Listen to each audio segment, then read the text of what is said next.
must touch his head! I'm not a criminal! In association with POW Comics. Hartley Show! God must touch his head! I'm not a criminal! In association with POW Comics. Hey, welcome to the Hartley Show, folks. Dave Evil today is a co-host over here. Dave Evil over there. And say hello to our wonderful audience member, Ray Chan. Yay! Mr. Heavy Metal Ray. This week we're going to start off things with a little the Batman stuff. This is the fallout for the Batman RAP storylines, which tie into Final Crisis, as it says here in the cover. Got the covers by Alex Ross and whatnot. Now, these stories have been pretty fucking fantastic. One of my favorite writers, Grant Morrison, has been really exploring all of the Batman mythos throughout the years, and he's doing everything he possibly can to include everything Batman-related in these stories. And just pulling out all sorts of just stupid, obscure crap, and at the same time, some really good poignant moments. One of the biggest complaints about RAP was that a lot of people thought it didn't end in RAP. But if you read this, you find it actually more or less does end in RAP. This explains that the way things wrapped up in RAP were pretty much exactly what I just said, the actual ending. And this stuff itself, Batman Final Crisis crossover, is totally unbelievably fucking fantastic. Grant Morrison has really gone out of his way, like I say, to make everything Batman-related pertinent. Now, the art's okay, but it does its job. I won't say anything fantastic about this newer artist guy. What the hell is this dude's name? Who gives a fuck? Lee Garbett. I don't know who that guy is. You ever heard of Lee Garbett? No, you ever heard of Lee Garbett? No. I don't know who Lee Garbett is. Japanese from the 17th century. Japanese from the state. There you go. So, I'm giving these quite a big thumbs up. These Batman Last Right issues that tie into Final Crisis. I do have a minor complaint. The only problem with these is that this sort of tail end of RIP stuff does not conclude in Batman. The final ending of this will be in, it says in the back of this page right here, Final Crisis number 6. So that's kind of effed up a little bit. A little bit of the storyline is blown in Final Crisis number 5, but in a fairly decent way. So you don't need to buy Final Crisis to understand this, but you will need to buy Final Crisis number 6 to get the ending of this. And that's kind of gay. Not the good kind of, like, happy gay, nice person gay, like the...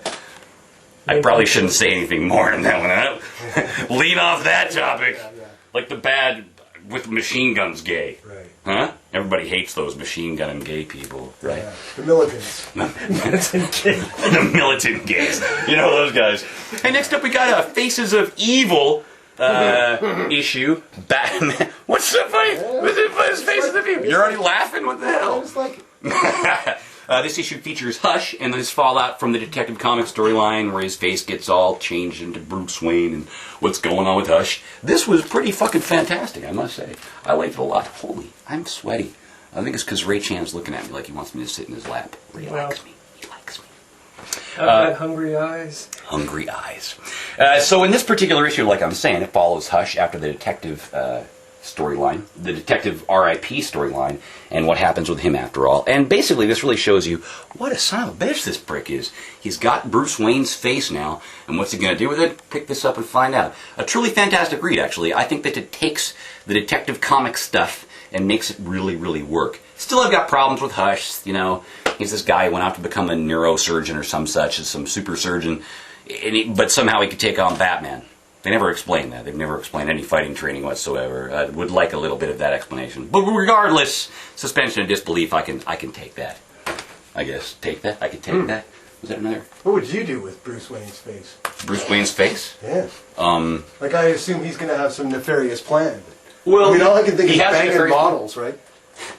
Something like that sort of happens in it. Yeah, Sorta. There you go. I don't know what I'd do with Bruce Wayne's face. I'd probably be like, hey, look at all this hair. Yeah. And just go about my business, really, I think. And everybody be like, why are you acting like Hartley, handsome guy with hair? And I'll be all like, I am Hartley. Don't you like my hair? Yeah. Next up, we got the tail end of the RIP storylines as it applies to Batman and the Outsiders. In this particular issue, this is the final, the finality of Batgirl trying to put together an Outsiders team comprised of people that together equate Batman's skill sets and abilities. Of course, as you see on the cover here, she comes into conflict with Nightwing over this because she's gathering some people that are slight ne'er-do-wells, like, well, I won't say because it's a bit of a spoiler and some people get angry when I give spoilers. Should I just do it anyways? Should I? Just spoil it anyways? No? Yes? No? No, I want to read it later. They say no because he wants to read it. But a really good issue, and the conclusion of this I thought was absolutely fantastic. The strangest thing to me is Thierry here is doing a better job writing Batman and the Outsiders than I think anybody prior has, which is pretty cool because Chuck Dixon's a hell of a writer and he's not on the book right now, but he's nailing it. Well worth your time. But again, strange to me that the RIP dress isn't at the top of this because this is still RIP related. Whatever. DC's been weird about that stuff. Next up, we got the Batman Last Rites storyline that actually has more to do with Last Rites and less to do with RIP. This is the whole storyline of involving what happens in Gotham City without Batman. And I gotta say, this wasn't so good. It was kind of lame. This story starts off with Nightwing's been bombed in the back of the head, and there's a burning building, and oh no, what am I gonna do? And there's just some schmo dude who's all like, hey, get up, idiot, and yeah, I can climb out faster than you, Nightwing. Denny O'Neil's a hell of a writer, but, you know, man, I'm not really into the whole idea of a superhero being conked over the back of the head by two dudes and left in a burning building. That just seems kind of weak. If the guy can't take on a dude with a billy club, how can he take on super-powered adversaries and dudes with guns? Come on, man. Yeah. What the fuck? I got a billy club. I could get a billy club. I could get you one right now. I could beat that. Me and Dave could beat the hell out of Nightwing. That's fucking stupid. Yeah. Huh? Yeah. Danny O'Neill, he's a hell of a writer, and I'm glad to see him back in the books. And the art's fairly decent, but there's also this character who had her face scarred up by Two-Face in the prior issue. It looked like she was going to have a major part of the storyline. Nothing really happens with her. So I gotta say, drop the ball. I don't recommend it at all. Just avoid it. Avoid it. I know it's Danny O'Neill, he's cool and all this. Next up, we got, the Return of Anarchy. Sort of, maybe, kind of. This is the Robin story arc that, again, is dealing with the RIP stuff. What happens when Batman's gone? What's Robin doing?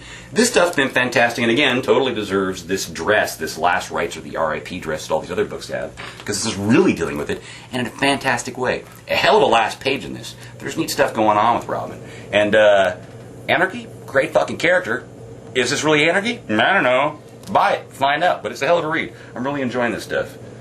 Fabian Nicieza, hell of a writer. I'm really enjoying his work at DC right now. And Freddie Williams Jr., fantastic fucking artist. Oh, sorry, it's Freddie Williams II now. He used to go by Jr. from what I recall.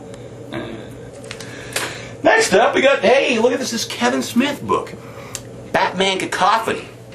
One of the interesting things about this book is that this Walter Flanagan guy is a reference that he's been using in his movies for the longest time. Most people thought he was some made-up dude. Hey, it turns out he's for real, and he actually is a comic book artist, and he's not that good. He's actually kind of crappy. He tells a story okay and vaguely competently, but, you know, you'd think that Kevin Smith would want like an artist like Adam Kubert in the cover here, who doesn't seem to be doing anything but covers for DC. Way to fucking blow your goddamn 2-year contract with the guy. What the hell? But a good read nonetheless. I am enjoying the series. Just the bummer is that the art's kind of shite, even though it is kind of a funny joke. So I will say, if you're a Batman fan, and if you can take a story that's written better than it's drawn, I will recommend this. There is a great scene in the first part of this where Batman, or where the Joker offers up his butthole to somebody who frees him from prison. That was cool and kind of twisted. And it does blow my mind just how twisted some DC comics are right now. I mean, they're getting away with some crazy, crazy, crazy stuff. And, you know, I mean, this doesn't have the comics code on it, but, you know, it's interesting to see DC taking such crazy risks at the moment. Highly recommend it again, but if you don't like so-so art, avoid it. Because the art's crap!